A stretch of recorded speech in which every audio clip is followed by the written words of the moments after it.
Well, welcome back to another episode of Good Things Brings. I'm your host, Tiana, and I'm joined today by some Aussie pop punk royalty. It is Brady from Short Stack. Brady, welcome. How is life in Short Stack land ahead of Good Things Festival? You've had a very busy week in the lead up with a lot of new music Yeah, things. that's right. Short Stack Land has been very busy, but mostly we're just feeling very, very, very grateful as yeah, we're still pumping out new music and we have the Good Things Festival, which we quite honestly we're a little bit intimidated by, but also just very, very excited for. Yeah, oh, it's going to be amazing. And let's talk new music because it is officially the heaviest track that Short Stack have put out. And obviously, are we going to call it IDGAF or I don't give a fuck? Let's just either or, whatever it is. We all know what it is. Follows on from the absolute bot that was Shotgun Wedding earlier this year. But can you take me behind the scenes of this latest track? I believe it sprang to life when you guys were in the studio and it just evolved from there. Am I correct? Yeah, this song started off it started off pretty heavy like it is, but Sam from Ocean Grove, our producer on this and Shotgun Wedding, he kind of fixed it because it just wasn't as cool as it was as it is now. So yeah, it is definitely one of our heavier songs, but it just felt like a natural evolution for us. And I also personally really like how it has like a spin on the whole boyfriend line, which is a line from one of our first songs, Sway Sway Baby, and I like that it sounds just like a grown-up version of that. Yeah.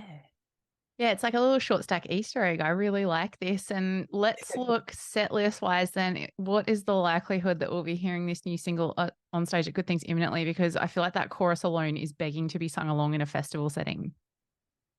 We plan to play it, but we haven't played it live, obviously. So we're going to see how it goes, but let's hope that we all play our parts correctly and it sounds awesome. Yay, I believe in you. You've got this.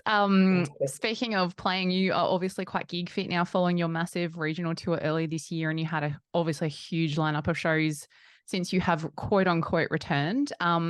With these regional shows, what songs did you guys find yourselves enjoying playing live the most? And as a second part to that, did any kind of fan favorites emerge that you noticed along the way? That's a good question. We're just so humbled by the fact that everyone seems to like our new stuff as much as our old stuff.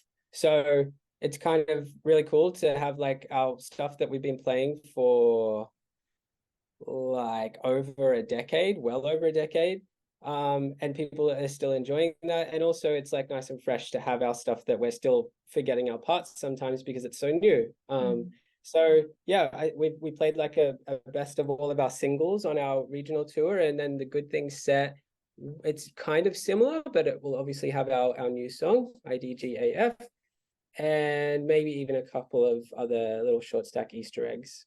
Yay. Ooh, I'm loving all the Easter eggs. Bring it on. And looking back over the amazing short stack career to date, it seems like there's only just this incredible new chapter is unfurling and unfurling and getting more and more exciting. But you've obviously played an insane amount of shows and not even just in this more recent times.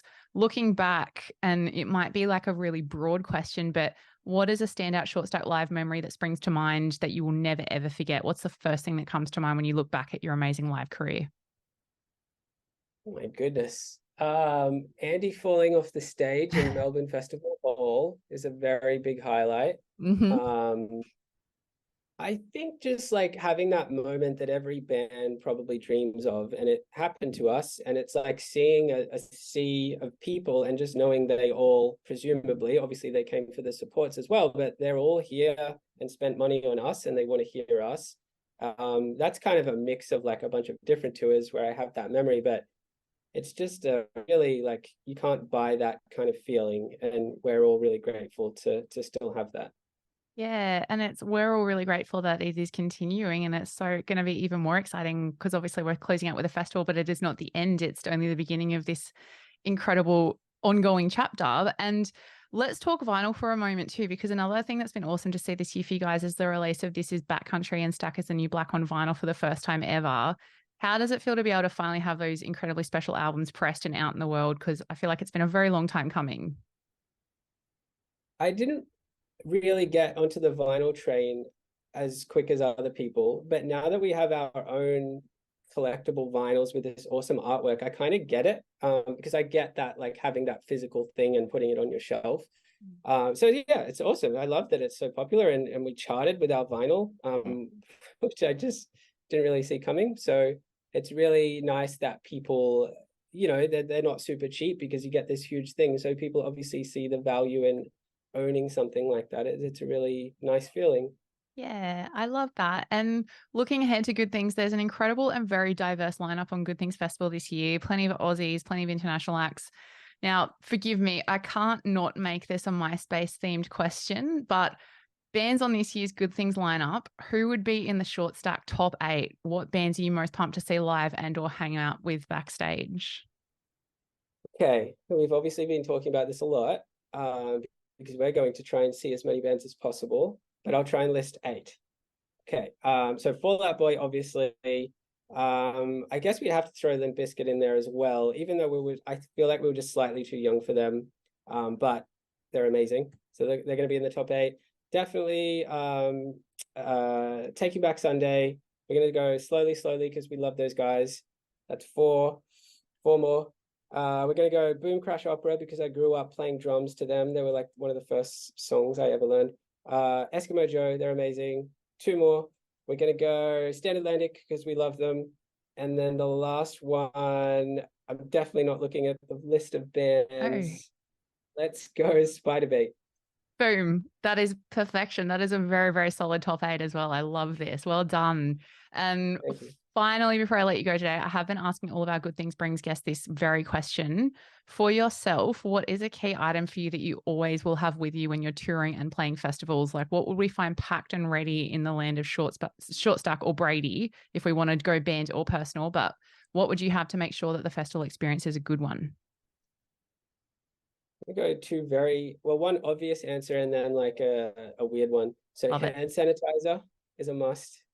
Mm-hmm. And then we're also going to say this one makes no sense, but noise canceling headphones is like I get like the sensory overload Yeah. being on tour and being around so much music. So I just need to completely zone out with Yeah. podcasts and like no noise. Yeah. No, that makes a lot of sense because that's the thing is if you're surrounded by it, then you're performing and it's nothing but music, music, music, music. It does start to get to you. So that is absolutely the right answers there. Well done. Thank you. That pretty much brings us to the end of this chat. Obviously, there's only a couple of days now till it's out, but huge congratulations on the new single coming out. Cannot wait to witness some Short Stack Festival vibes and can't wait to see what happens next for you guys in the next little bit. Thank you so much, Brady. Thank you so much.